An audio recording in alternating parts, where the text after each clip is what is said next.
Nesta hora nós queremos saudar a todos os ouvintes da Palavra de Deus com um bom dia, amém? Para nós é um motivo de alegria nós estarmos aqui reunidos nesta manhã de quarta-feira, juntos para nós meditarmos a Palavra de Deus, amém? E nós estamos gratos com Deus, nós estamos felizes com este Deus, porque Ele tem sido um Deus misericordioso. Ele tem sido um Deus piedoso com a gente, amém? Ele tem sido um Deus que guarda-nos de todo mal, de toda armadilha, de toda cilada, amém? Então nós estamos felizes com este Deus. Nós só pedimos, em nome do Senhor Jesus, que as pessoas do bem possam usar essas mídias, essas redes sociais que surgiram para a prática do bem, amém? Para a atividade do bem, da igualdade, da fraternidade, da justiça, da equidade, do amor, amém? Do direito, das leis de Deus, também da lei dos homens, respeitando o direito de ir e vir de cada, respeitando a opinião, o pensamento, o modo de pensar, o modo de viver, amém? Sendo justo,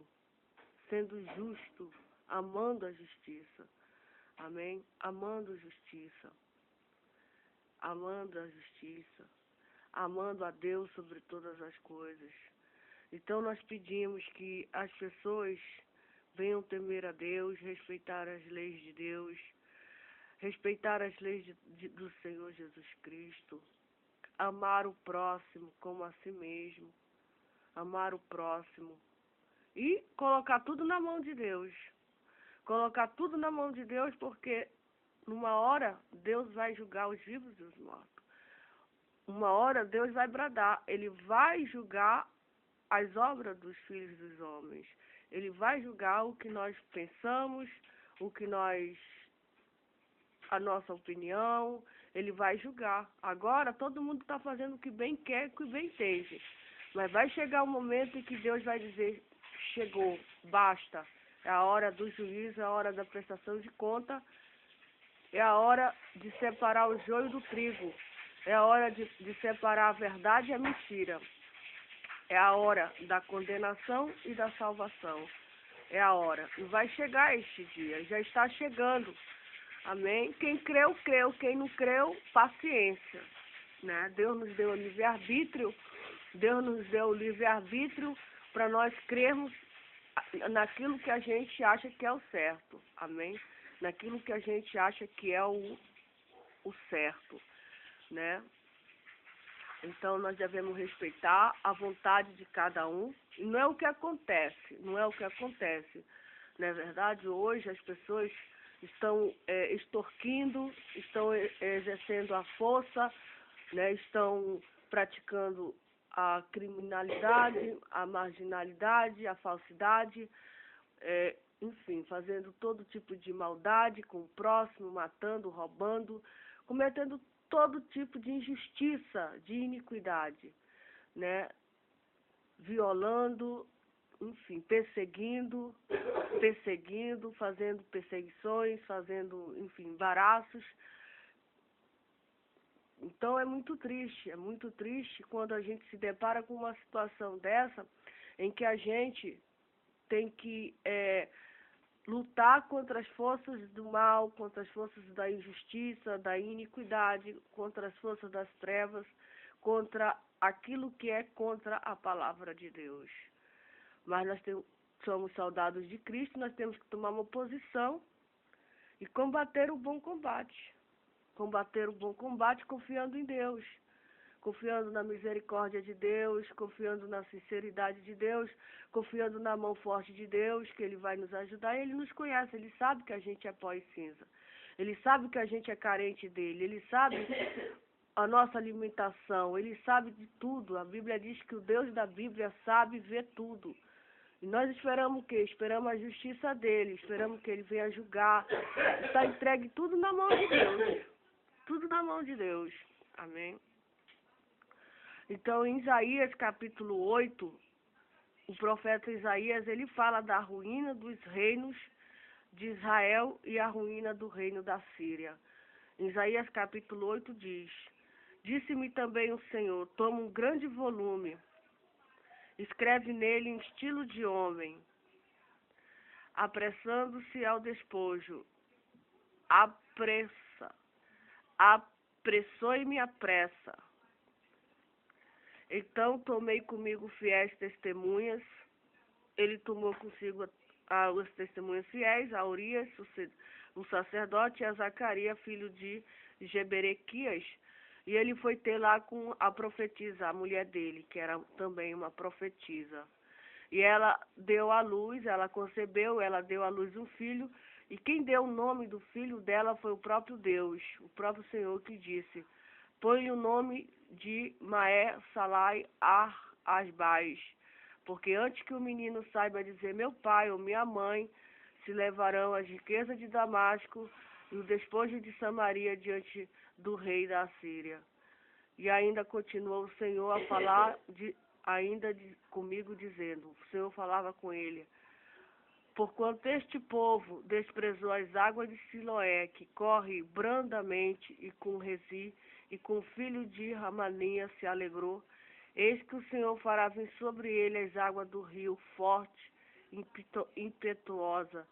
Isto é, o rei da Síria. Veja que o rei da Síria, Deus descreve ele como águas de rio forte, impetuosas, né? O rei da Síria, com toda a sua glória. E o rei da Síria subirá sobre todos os seus leitos e transbordará por todas as suas ribanceiras. E o rei passará a Judá, inundando-a, e irá passando por ele, e chegará até o pescoço, e a extensão de suas asas encherá a largura da tua terra, ó Emanuel. Alvoroçai-vos, ó povos, e serei quebrantados. Dai ouvido todos os que sois de longínquas terras. Cingi-vos, sereis feitos em pedaço. Cingi-vos e serei feitos em pedaço. Tomai juntamente conselho, e ele será dissipado. Dizei palavras, e elas não subsistirá, porque Deus é conosco. Porque assim o Senhor me disse com uma forte mão e me ensinou que não andais pelo caminho deste povo, dizendo: não chameis conjuração a tudo quanto este povo chama conjuração, e não temais o seu temor, e nem tampouco vos assombreis.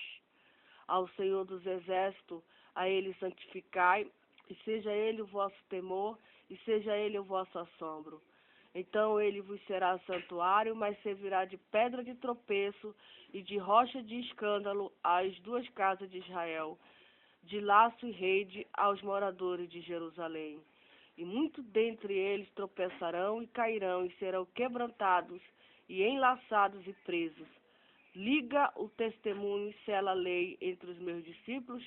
Esperarei o Senhor, que esconde o rosto da casa de Jacó, e a ele aguardarei. Eis-me aqui com os filhos que me deu o Senhor, como sinais e maravilhas em Israel, da parte do Senhor dos exércitos, que habita no monte de Sião.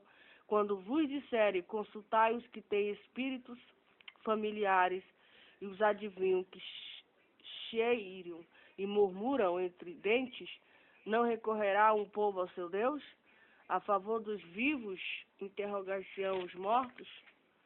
A lei e o testemunho, se ele não falarem segundo esta palavra, nunca verão a alva. E passarão pela terra duramente, oprimidos e famintos. Será que, tendo fome e enfurecendo, então amaldiçoarão o seu rei, o seu Deus, olhando para cima.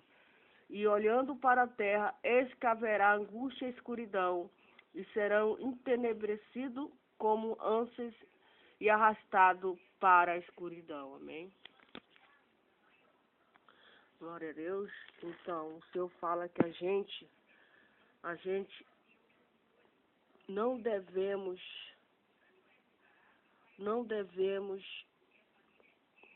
temer. Está bem claro aqui na Bíblia que o Senhor falou para o profeta Isaías, porque assim o Senhor me disse, com uma forte mão me ensinou, que ele não devia andar pelo caminho do povo, dizendo, não chameis conjuração. O que é conjuração? Isaías tinha procurado persuadir Judá a buscar a Deus, ao invés de buscar ajuda no estrangeiro. Foi acusado de conspiração e traição.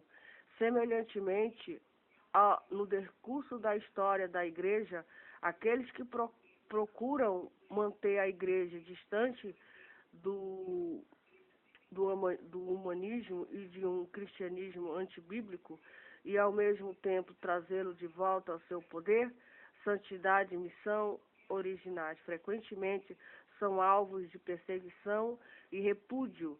O profeta não devia temer ninguém. Ele foi exortado a temer somente ao Senhor dos Exércitos. Amém? Só temer o Senhor dos Exércitos. Não chameis conjuração a tudo quanto este povo chama conjuração. Não temais o seu temor, nem tampouco vos assombreis. Ao Senhor dos Exércitos, a Ele santificai, e a Ele seja o vosso temor, e seja Ele o vosso assombro. Então, o que acontecerá? Ele vos será santuário, mas servirá de pedra de tropeço e de rocha de escândalo às duas casas de Israel, de laço e rede aos moradores de Jerusalém. E muito dentre eles tropeçarão e cairão e serão quebrantados, enlaçados e presos. Liga o testemunho e sela a lei entre os meus discípulos. Esperarei ao Senhor, que esconde o rosto da casa de Jacó, e a ele aguardarei. Eis-me aqui com os filhos que me deu o Senhor, como sinais e maravilhas, Israel, da parte do Senhor dos Exércitos, que habita no monte de Sião. Quando vos disserem, consultai os que têm espíritos familiares, e os adivinham, que cheirem e murmuram entre dentes, não recorrerá um povo ao seu Deus? A favor dos vivos, interrogar-se-ão os mortos? Amém. Então é um grande pecado da parte do povo consultar os mortos. É um grande pecado aqui consultar os mortos, porque a Bíblia diz que a necromancia é um grande pecado, é uma abominação. E todos os povos ao redor de Israel, ao redor de Jerusalém, dos judeus, dos hebreus, eles faziam isso. Eles consultavam as almas dos mortos, eles consultavam os espíritos, tá entendendo? As almas dos mortos, dos condenados. E eles, enfim, pela adivinhação, eles sabiam. Os espíritos dos mortos adivinhavam, falavam para eles. Era adivinhação. Adivinhação são os espíritos dos mortos que adivinham para a pessoa. Para a pessoa. Os espíritos dos mortos habitam dentro da pessoa. E aí eles consultam. Isso é um grande pecado da parte para Deus. Isso é um grande pecado porque Deus proíbe. Claramente no livro de Deuteronômio, de Levítico, Deus proíbe os israelitas, os judeus e todo o povo de Deus proíbe. É proibido consultar os mortos. É proibido cultuar os mortos. É proibido. Amém?